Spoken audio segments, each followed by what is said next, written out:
Começando o contra-ataque. Parte 4. Um grupo de pessoas avançou durante a noite em direção a um campo de prisioneiros. Eles decidiram adotar a sugestão do rei feiticeiro de atacar o campo de prisioneiros perto da costa, o mais longe possível de sua base. Seria mais fácil esconder seus rastros pelo mar, e dada a distância, eles poderiam comprar algum tempo antes que o inimigo verificasse a localização do exército de libertação após o ataque. No entanto, havia um problema. Se fossem longe demais, as chances de ser descoberto por batedores inimigos eram muito altas. Portanto, eles decidiram atacar o campo de prisioneiros mais distante dentro do que podiam deslocar em sua viagem. Neia fez uma pergunta ao rei feiticeiro, que estava cavalgando ao lado dela. Vossa Majestade, faremos nossa aproximação a cavalo até chegarmos à aldeia. Seus preparativos estão completos. Ah, mas é claro. Mas, eu não ouvi muito sobre os detalhes da operação. Que tipo de tática eles usarão? Estou um tanto ansioso. O senhor está ansioso por isso? Cucu, eu poderei ver algumas das táticas do Reino Sacro em funcionamento. Quais habilidades eles usarão para derrubar os portões do acampamento?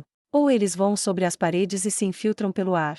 Duvido que estejam tão relutantes em me deixar ver isso. O pensamento de que eles poderiam ter uma habilidade que eu não encontrei me anima. O rei feiticeiro certamente ficará desapontado. Neia pensou desconfortavelmente. A tática básica de cerco do Reino Sacro era lançar um ataque em duas frentes com anjos no ar e infantaria do solo. Eles provavelmente fariam a mesma coisa desta vez. Ou melhor, eles não tinham a mão de obra para fazer qualquer outra coisa. Neia olhou para Remédios. Praticamente todo o poder de luta do Exército de Libertação estava avançando agora. A capitã ergueu a lança, da qual a bandeira do Reino Sacro tremulava ao vento. Avante!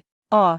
A capitã esporeou o cavalo, que começou a se mover, e os paladinos seguiram atrás dela. Ainda estavam a alguma distância do vilarejo, de modo que não conseguiam galopar a toda velocidade, mas sim em um trote. Os paladinos estão transportando toras recém-cortadas, eles pretendem usar arietes. Sim. Nosso exército de libertação só tem paladinos e sacerdotes. Ninguém é habilidoso em abrir portas ou outras habilidades de infiltração. Portanto, tudo o que podemos fazer é montar um ataque frontal. Nossa capitã é uma espadachim habilidosa, mas para derrubar portões, ferramentas como essa seriam mais rápidas.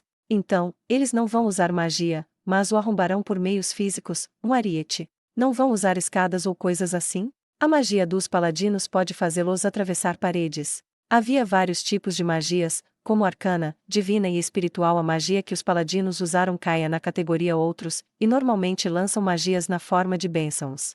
Cavaleiros negros, que eram paladinos corrompidos, também usavam magias do tipo bênção. Pelo que Neia vira e ouvirá, não havia magias que permitissem fazer escadas. Peço desculpas, mas nunca ouvi falar dessa magia antes. Nem eu. Mas bem, ouvi dizer que existem algumas magias de paladino que permitem que eles voem, embora sejam de nível muito alto. É sério. O senhor até sabe sobre magias de paladino. Realmente, ele fazia jus a ser o rei feiticeiro. Ele possuía grande conhecimento até sobre magias que não podia conjurar.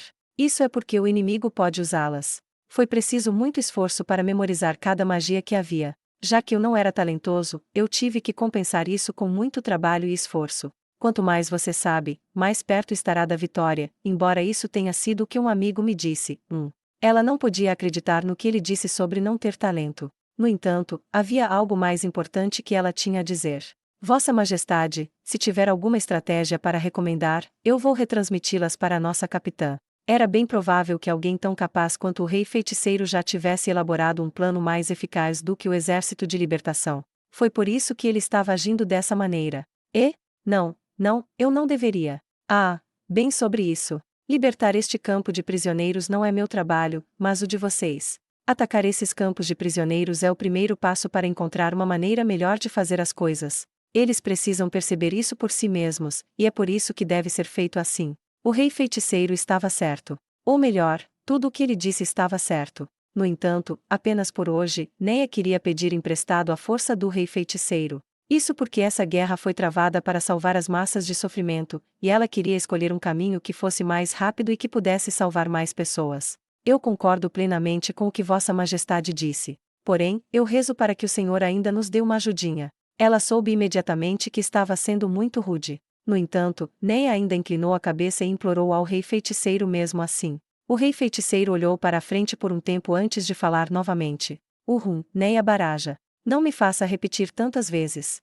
Fracasso é a mãe do sucesso. As consequências vindas de não confiar em mim e, em vez disso, pensar por si mesmo, mesmo que acabem levando ao fracasso, não devem ser temidas, mas sim abraçadas. Isso porque são os fracassos necessários para o sucesso. As palavras do rei feiticeiro esfaquearam o coração de Neia. Ela não podia continuar pedindo ao rei feiticeiro para ajudar.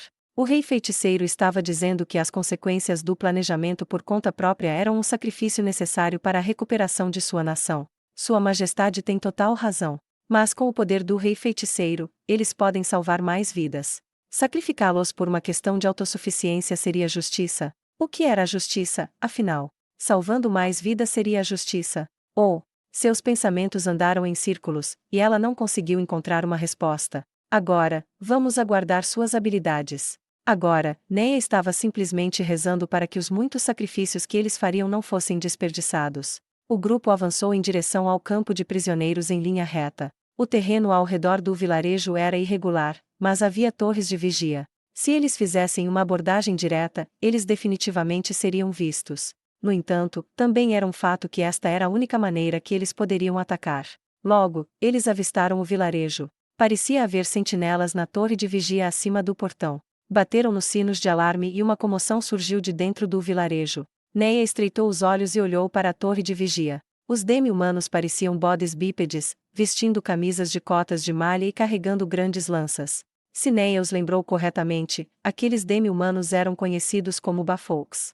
Uma espécie de demi-humanos que viviam em regiões montanhosas, e suas pernas eram tão capazes quanto um bode dos rochedos, tornando-os temíveis guerreiros que podiam escalar até mesmo muros da cidade se tivessem pequenas imperfeições ou depressão em sua superfície. Além disso, seu pelo emaranhava-se nas espadas e danificava o gume, por isso, depois de matar um deles, era importante tirar o pelo da lâmina, isso foi o que seu pai a ensinara. As lanças do Bafolk eram compridas o suficiente para que pudessem perfurar pessoas que passassem por baixo. Ela pensou que as coisas seriam problemáticas se eles imediatamente fortalecessem sua defesa. No entanto, não pareciam tão bem treinados, considerando como estavam correndo por aí e dando a eles muito tempo para se prepararem. Os sacerdotes desmontaram e imediatamente convocaram anjos. Os paladinos também desmontaram e ergueram seus escudos. Isso provavelmente era para proteger as pessoas que transportavam os arietes de quaisquer ataques. No entanto, nem todos os paladinos eram assim. Cerca de 10 pessoas continuaram montadas e começaram a circular em torno do vilarejo. Senhorita Baraja, eu acredito que dispersar algumas tropas ao redor da área é para interceptar qualquer demi-humano do campo que esteja tentando fugir com as informações de inteligência sobre essa batalha. Se alguém fugir, mesmo que ganhem a batalha, perderão a guerra. É isso. É como o senhor diz. Ele havia visto através das táticas dos paladinos com extrema facilidade. A única coisa que Neia podia dizer sobre era que ele era um ser incrível. Ainda assim, isso levantou uma questão. Onde o rei feiticeiro aprenderá essas táticas? Um ser com um pelo resistente de um demi-humano não usaria armaduras. Com garras afiadas, usar espadas era obsoleto. Os humanos usavam armaduras e carregavam espadas por causa de seus corpos frágeis. Se não houvesse necessidade de confiar em sua perspicácia, as táticas seriam naturalmente desnecessárias também. Porque o irresistivelmente poderoso rei feiticeiro sabia de táticas de cerco. Vossa Majestade, eu posso saber onde adquiriu tal conhecimento. Por conhecimento você quer dizer minhas previsões de agora. Essas táticas foram ensinadas a mim por um dos amigos que mencionei antes. Depois disso, eu as testei em combate. Bem, eu aprendi muitas coisas, mas eu não esperava que elas fossem colocadas em prática aqui. Já que ele era amigo de Vossa Majestade, certamente ele deve ter sido muito poderoso também. Sim. Bem, seu poder não estava em corpo a corpo ou magia, mas em outro campo. Nesse sentido, ainda não alcancei seu nível de poder. O rei feiticeiro riu alegremente. Foi o tipo de risada que alguém teria quando relembrava o passado. Agora, ele parecia apenas um ser humano. Será que o rei feiticeiro já foi humano? Talvez ele tenha se transformado em um dos mortos-vivos com o poder da magia, mas isso seria um assunto desconcertante. Isso não deveria ser possível. Para o conhecimento de Neia, os mortos-vivos eram coisas naturais. Contudo, o mundo é bem grande, quem sabe? A jornada de Neia com a delegação de embaixadores permitiu que ela percebesse o quão pequeno era o mundo que conhecia. Do outro lado do oceano, além da montanha e nas profundezas das florestas, deveria haver algo lá fora. Os sábios que poderiam ridicularizar os problemas de Neia e dizer a ela que as respostas deveriam estar lá também. Está pensando sobre o quê? Me desculpe. Não, eu não estou lhe culpando. Fiquei um pouco preocupado quando vi você se afastando a cavalo. A batalha está prestes a começar, e eu entendo se você está desconfortável. Muito obrigada, Vossa Majestade. Só então, Remédios plantou sua bandeira no chão e sacou sua espada sagrada. Atenção! A primeira batalha para salvar esta terra de Jaldabaoth está prestes a começar. A justiça triunfará. Houve uma resposta acalorada de "A justiça triunfará" ao grito de Remédios. Uma vez que se reuniram, eles começaram sua investida. Então começou. Senhorita Baraja, não seria melhor começar a se mover se quiser lutar? Não, meu dever é acompanhá-lo, Vossa Majestade. Abandonar Vossa Majestade para lutar é algo que não posso fazer. Neia balançou a cabeça. É isso? Então vamos falar sobre outra coisa. Você não emprestou essa arma para ninguém, não é? Nem mesmo uma vez. Esta é uma arma que peguei emprestado de Vossa Majestade. Eu não ouso permitir que alguém além de mim toque nela. Ah, perfeito. Eu suponho. Eu lhe agradeço por isso. Seu tom soava um pouco deprimido, mas não havia como adivinhar suas intenções. Eu fiz alguma coisa para ofender Sua Majestade. Eu não tenho certeza do que está acontecendo, mas talvez eu deva pedir desculpas. Enquanto Neia estava desconcertada, o rei feiticeiro mudou o assunto. Esta é uma oportunidade rara. Olhei em volta do nosso entorno, mas não notei nenhum demi-humano escondido com magia de invisibilidade. Talvez devêssemos avançar um pouco para observar as condições do campo de batalha. Duvido que haja algum problema em deixar os sacerdotes aqui. O que você acha? Como desejar. Seria muito desrespeitoso dizer ao rei feiticeiro, que possuía algo que excedia em muito o seu próprio intelecto, que se mover para a frente seria perigoso. Quando o som dos sinos tocou no campo de prisioneiros, ela ficou perto do rei feiticeiro enquanto ele movia-se. Foi quando a luta começou. Os anjos atacaram as torres de vigia no alto do portão e os bafoucos de lá os fizeram ir de encontro com suas lanças. As torres com arqueiros lançaram flechas. Eles não estavam mirando nos anjos, mas em Remédios enquanto ela liderava o ataque. Era natural mirar nela, dado que ela não estava carregando escudo e sequer havia chance de acertar aliados. No entanto, sua força estava longe de depender dos outros. Ela facilmente cortou todas as flechas que vinham em sua direção usando a espada, mantendo a velocidade enquanto corria. Como se para contra-atacar, vários anjos correram para a torre onde os arqueiros estavam. Logo depois disso, 3 cadáveres de bafouques caíram da torre. Foi quando os paladinos chegaram ao portão e começaram o arrombamento do mesmo usando o ariete. As portas de troncos começaram a tremer, e houve um leve som de rachaduras lá dentro, junto com os gritos dos paladinos de mais uma vez. O portão balançou novamente, mais violentamente do que antes. E então o ariete golpeou novamente. Um dos troncos que compunham o portão se curvava pesadamente, e eles podiam ouvir os gritos de triunfo dos paladinos mesmo ao longe. Embora a diferença ainda não fosse grande o suficiente para permitir a entrada das pessoas, elas deveriam ser capazes de derrubar completamente o portão depois de várias outras tentativas. Vários anjos passaram pelo portão. Neia não podia ver o que eles estavam fazendo a partir daqui, mas eles provavelmente estavam tentando segurar os defensores bafouques.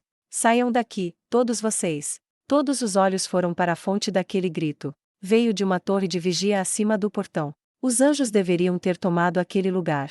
No entanto, um único bafouque apareceu lá. Porém, o problema estava no que o bafouque estava carregando. Saiam! O bafouque gritou novamente. O bafouque segurava uma menina, com cerca de 6 ou 7 anos, e ele tinha uma lâmina afiada apontada para ela. Se não recuar, eu vou matar esse humano. A garota estava vestida com roupas imundas, o rosto também parecia sujo, e seu corpo tremia de um lado para o outro. Ela ainda estava viva. Eles não conseguiram detectar nenhum sinal de vida dela. Parecia demonstrar como todos dentro do acampamento tinham sido tratados. Escória desprezível, gritou um dos paladinos. Recuem agora mesmo. Veja, houve uma comoção entre os paladinos. O que tinha acontecido? Mesmo Neia não conseguia ver o que estava acontecendo a essa distância e à noite. No entanto, foi diferente para o rei feiticeiro. A garganta da criança parece estar sangrando. Será que é apenas um corte superficial? Ela não está morta ainda. Caso contrário, seu valor como refém seria: todos, recuar.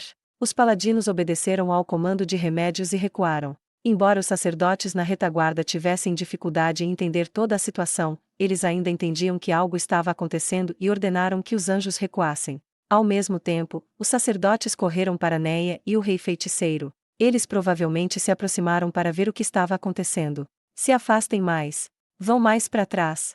Depois que o Bafolk disse isso, os paladinos começaram a recuar lentamente. Eles podiam ver o Bafolk apressadamente trocando posições no topo da torre de vigia. Eles trocaram os soldados que haviam sido feridos na batalha anterior com os anjos por novos combatentes. Parece que temos problemas. Sim, é como o Senhor diz. Neia pegou lentamente o arco que ela havia recebido emprestado. O Bafolk parecia estar usando a garota como um escudo. Portanto, ela tinha um local muito pequeno no qual mirar. Matá-lo em um acerto seria muito difícil. Mesmo assim, se ela não fizesse isso, quem faria? Eu gostaria de ter praticado mais minhas habilidades de arco. Neia pensou enquanto tirava uma flecha de sua aljava. Só então, o rei feiticeiro rapidamente estendeu a mão, como se bloqueasse seu tiro. Eu não pretendo insultá-la, mas é melhor parar. Não há mais sentido nisso. Quando ela estava prestes a perguntar o que ele queria dizer, o rei feiticeiro foi até onde os paladinos estavam reunidos. Houve uma discussão sobre como salvar a garota.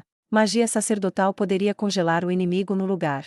Muitas pessoas aprovaram isso, mas as magias tinham um alcance efetivo. Eles poderiam fazer algo nesse intervalo? A refém seria morta? Todas essas perguntas e mais voaram de um lado para o outro, mas não havia sinal de que uma resposta tivesse sido alcançada. Só então, o rei feiticeiro e Neia chegaram. Quanto tempo pretendem perder com isso? A situação parece ruim. Depois que ele falou, os outros se viraram para olhar o rei feiticeiro como um. Claro que sabemos disso. Capitã, por favor, acalme-se. O inimigo está bem ali. Remédios estava no fim de sua paciência. Gustav falou com ela. Não, Capitã Custódio. Você não sabe de nada. Como o inimigo sabe que os reféns são eficazes, eles mostram que isso não é uma ameaça, e eles a usarão como uma desculpa. Como se esperasse por essas palavras, a cabeça da garota refém foi cortada fora. Eles podiam ver seu sangue vermelho brilhante jorrando mesmo daqui. O Bafolk soltou o corpo da moça que caiu fracamente no chão. Todos ficaram em silêncio. Suas mentes se recusaram a aceitar o que acabará de acontecer. Remédios foi a primeira a se recuperar e, enquanto ela gritava, Neia também caiu em si. Seu desgraçado! Como se atreve a matar a refém? Mesmo depois de obedecermos às suas demandas. O Bafolk arrastou um menino na frente dele desta vez. É por isso que eu tenho outro, sabia? Agora recue. Seu cretino descarado. Você é mesmo uma idiota, não é? Talvez entenda depois que eu pegar outro depois deste. O punho cerrado de Remédios tremeu fortemente. Então, como se para desabafar seus sentimentos, ela ordenou: recuem imediatamente. Além disso, pegue a cavalaria nos arredores também. Movam isso. Ela podia ouvir o som de dentes rangentes de Remédios. Era alto o suficiente para que alguém pudesse pensar que ela estava esmigalhando seus dentes. Vice-capitão, ordene-os a se reunirem aqui. Mas, se não fizer isso, a criança vai morrer. Se movam. Atenção, recuem agora. Péssima jogada. Acabaram de mostrar ao inimigo que os reféns são eficazes e deu a eles muito tempo para se preparar.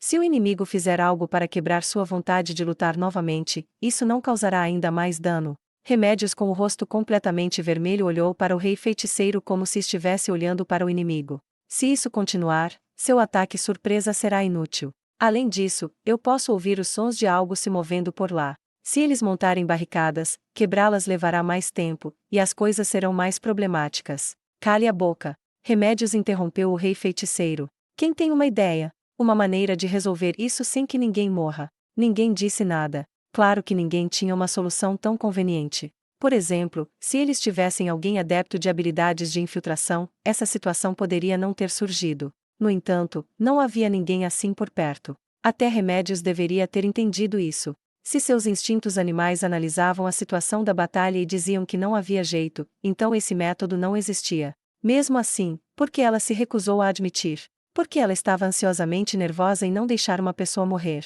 As palavras do rei feiticeiro atravessaram sua mente seriam um daqueles sacrifícios necessários que ele mencionou. Não havia como sair disso sem perder uma única pessoa, a menos que a pessoa tivesse uma enorme vantagem em força ou muita sorte. Capitã Custódio. A voz de Neia soou anormalmente alta. Na nossa situação, não acham melhor terminar a luta com apenas algumas baixas? O olhar furioso de Remédios foi para Neia. As poderosas emoções que emanavam daquele poderoso corpo de guerreira fizeram seu próprio corpo tremer, mas Neia tinha certeza de que estava certa. Não há justiça nisso. Remédios gritou. Justiça. Essa justiça. Os paladinos circundantes permaneceram em silêncio. Parece que ninguém estava preparado para dizer qualquer coisa. Neia sentiu como se estivesse cercada por inimigos e ela inconscientemente recuou, e então ela sentiu a mão de alguém a apoiando por trás. Olhando para trás, ela viu o rei feiticeiro, e como ela esperava. Eu apoio a opinião da senhorita Baraja. Ele a afirmara em voz baixa. Mas para Neia, foi como 100 milhões de fortes ovações. Cale-se! Remédios vociferou novamente. No entanto, isso não era algo que ela deveria estar dizendo a um rei de outro país que tinha vindo até aqui para salvá-la. Havia ações que eram aceitáveis, mas outras seriam inaceitáveis. A raiva brotou no coração de Neia. O que precisamos agora é agir, não sentar e bater na cabeça em frustração. Não dá para evitar. Eu irei virar a situação ao seu favor, então. Depois de resmungar para si mesmo, o rei feiticeiro afastou-se deles em direção ao portão e começou a andar. Devido a seu movimento repentino, ninguém conseguiu chamá-lo antes que o Bafou gritasse um aviso. Você aí de máscara. Eu te disse para recuar, não é? Eu não vou recuar.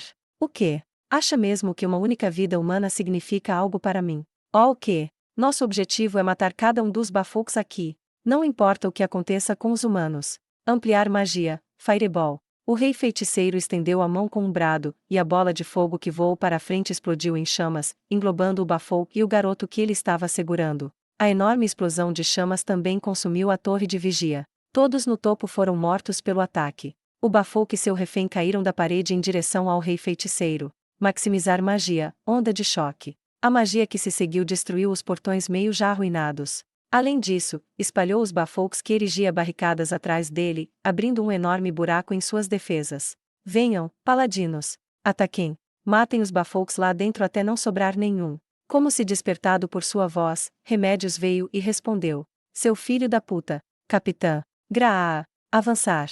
Os paladinos avançaram em resposta às palavras de Remédios. Ou melhor, pode ser mais correto dizer que eles abandonaram todas as tentativas de pensar e se subordinaram totalmente às suas ordens. Obrigado, Vossa Majestade. Gustave deixou essas palavras enquanto passava seguindo em frente. Depois disso, os paladinos e sacerdotes, os mais sensatos, pelo menos, dirigiram olhares agradecidos para ele. Remédios era a única que estava encarando o rei feiticeiro com desprazer factível. O rei feiticeiro dirigiu-se a Neia em voz baixa. Senhorita Baraja. Você achou que eu salvaria o garoto com uma magia além de sua imaginação? De fato, o pensamento passou pela cabeça dela. No entanto, o rei feiticeiro deve ter alguma razão para suas ações.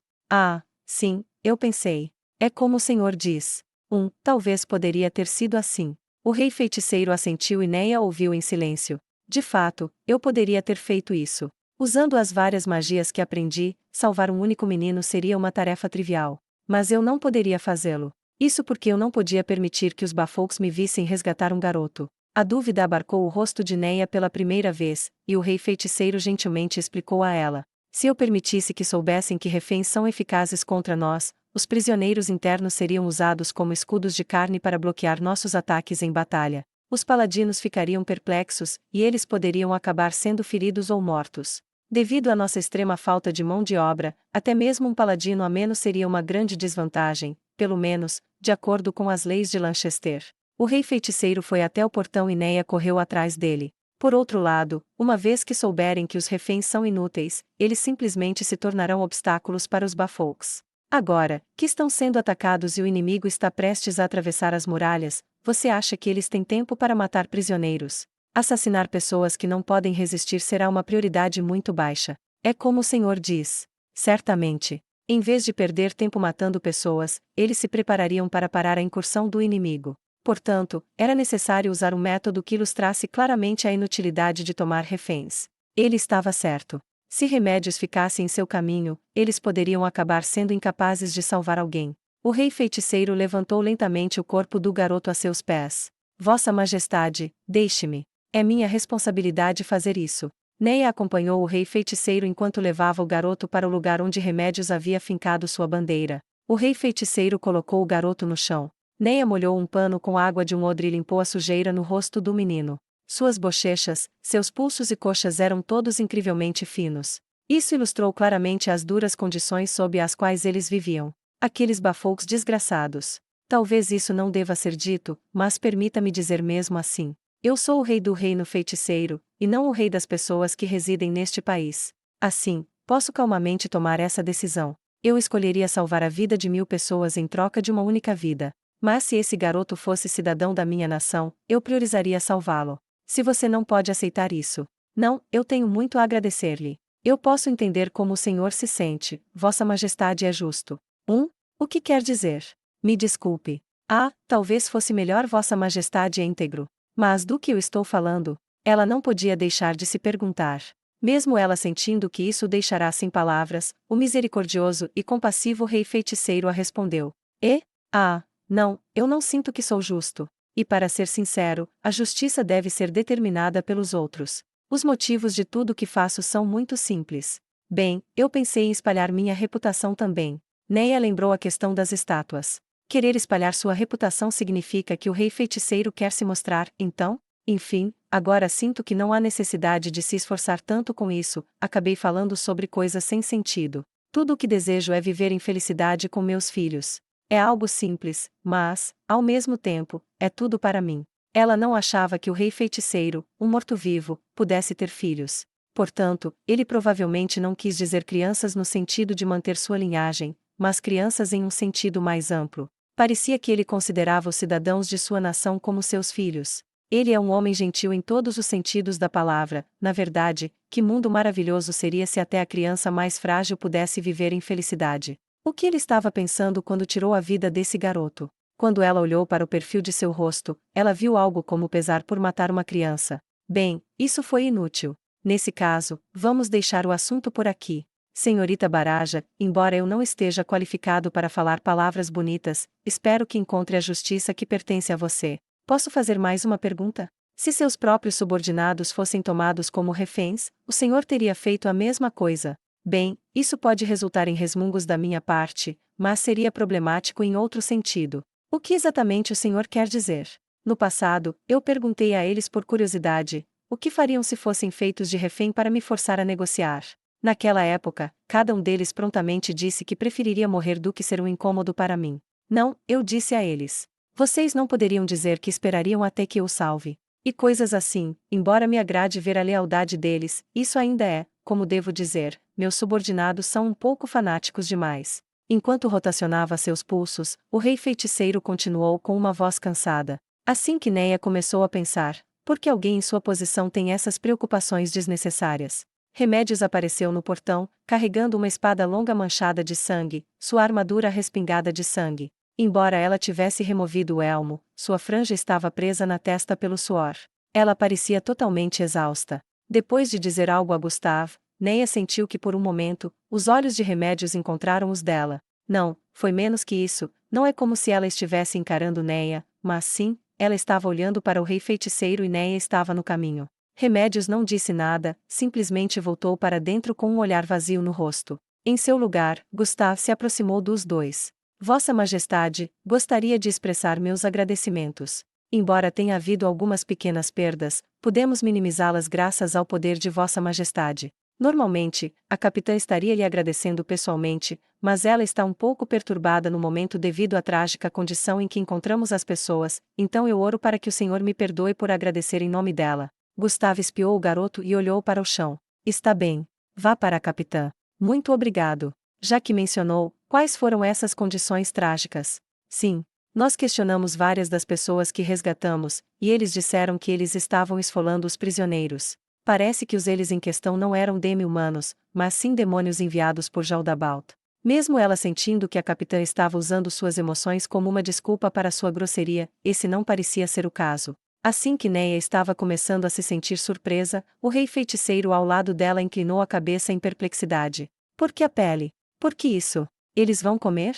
Como pele de galinha? Não, também não temos ideia, embora os demi-humanos não parecessem ter participado dessas atividades. Vossa Majestade sabe alguma coisa sobre isso? Será algum tipo de ritual demoníaco? Não, eu sinto muito. Eu também não faço ideia. Por que Jaldabaoth faria uma coisa dessas? A perplexidade do rei feiticeiro parecia se originar do fundo do coração e, depois disso, todos se entreolharam, mas ainda assim não conseguiram desvendar o mistério. Mesmo assim, já que era obra de demônios, eles poderiam ter feito isso apenas para fazer os humanos sofrerem. Eu vou perguntar aos sacerdotes mais tarde. Então, Vossa Majestade, agora estamos tentando descobrir os esconderijos dos demi-humanos para eliminá-los, então eu gostaria de monopolizar um pouco do seu precioso tempo mais tarde. Depois de dizer isso, Gustavo voltou para dentro do portão. Cerca de 10 minutos depois, eles poderiam começar a ver formas humanas espalhadas pelo portão. Eram os cativos. Assim como o menino que havia sido tomado como refém, eles estavam vestidos com roupas esfarrapadas e surradas que não pareciam resistir ao frio do inverno. Os paladinos que deveriam tê-los escoltado até a porta simplesmente passaram por eles e desapareceram atrás do portão. Teriam eles feito isso porque tinham poucas pessoas para lidar com os prisioneiros, ou era porque o trabalho de supressão ainda estava em andamento, ou os dois? Os prisioneiros tinham olhares de alegria em seus rostos enquanto corriam em direção a Neia. No entanto, eles de repente pararam no meio do caminho. Isso foi provavelmente porque eles tinham visto a forma do rei feiticeiro. E então, algumas pessoas continuaram a se aproximar. Talvez eles sentissem que o rei feiticeiro estava apenas usando uma máscara ou algo assim. Um homem correu do meio das pessoas andando. O homem ofegou pesadamente, e então se ajoelhou ao lado do garoto que Ainz havia colocado aos pés de Neia. Não, seria mais correto dizer que ele desabou ali. O homem acariciou a bochecha do menino e, depois de ver por si mesmo que o menino estava morto, começou a chorar de tristeza. Claramente, ele era o pai do menino. Neia mordeu o lábio. Enquanto o pai gritava o nome do filho enquanto chorava, o rei feiticeiro disse calmamente: "Fui eu quem matou esse menino." Neia olhou para o rei feiticeiro em surpresa. Agora era a hora de dizer esse tipo de coisa. No entanto, certamente o sábio rei feiticeiro não teria dito isso de repente por nenhuma razão. Por quê? Porque matou meu filho. O fogo do ódio ardia nos olhos do pai. Confrontado com isso, o rei feiticeiro respondeu com uma risada zombeteira: "Para salvar vocês, é claro." Do que? Do que está falando? Por um momento, os olhos do pai se encheram de medo. Isso porque ele percebeu que o rosto do rei feiticeiro não era artificial. Então, seus olhos foram para os lados em busca de ajuda, e eles se assentaram em Neia. No entanto, antes que Neia pudesse dizer alguma coisa, o rei feiticeiro falou primeiro. "Então posso perguntar uma coisa? Por que você não protegeu seu filho? Seu filho foi trazido diante de mim como refém. Eu o protegi.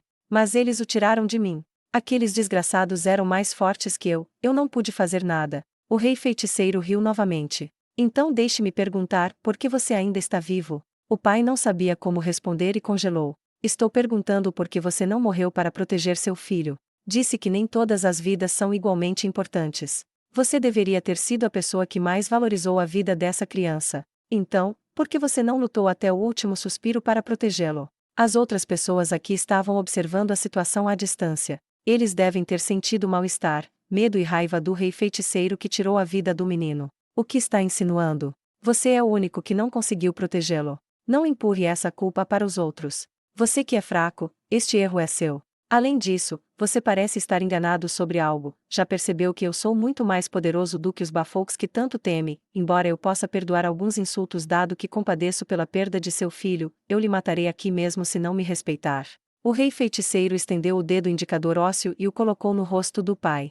Isso é porque você é forte e é por isso que você pode dizer isso. Nem todos podem ser tão poderosos quanto você. Exato. Eu posso dizer isso pois sou forte. Justamente por você ser tão fraco, que ele foi levado, um golpe de azar, não? Os fortes predarem os fracos, é uma sequência muito natural de eventos. O rei feiticeiro virou os olhos para as pessoas ao seu redor.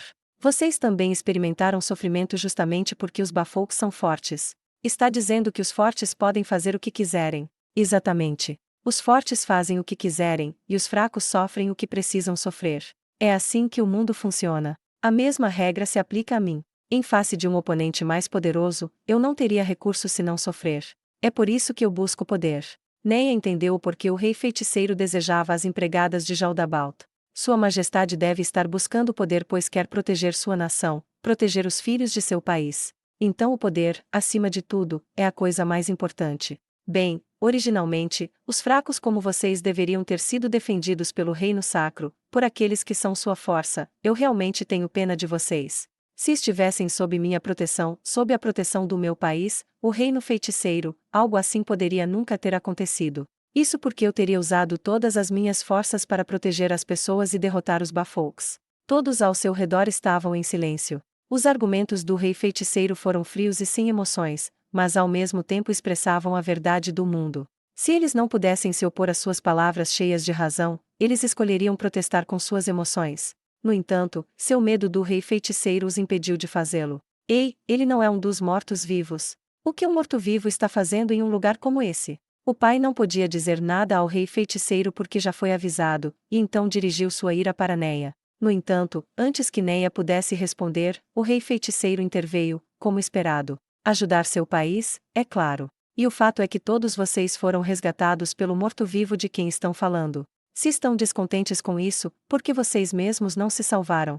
Ao ouvir isso, o pai questionou Neia com os olhos. No entanto, ela não podia dizer nada. Isso foi porque era a verdade. Se o povo desse país fosse suficiente para derrotar Jaldabaoth, o rei feiticeiro não estaria aqui. O homem com medo abraçou o cadáver do menino, e então ele se virou e correu. As pessoas para as quais o homem corria também tinham olhares de medo em seus rostos. Neia ouviu o rei feiticeiro dizer alguma coisa, mas ela não sabia se ele estava se dirigindo ao homem em fuga ou a si mesmo. Mesmo eu seria oprimido se fosse fraco. Portanto, não se pode esquecer de buscar força. Eu preciso gravar em meu coração o fato de que seres de poder comparável ao meu existem por aí.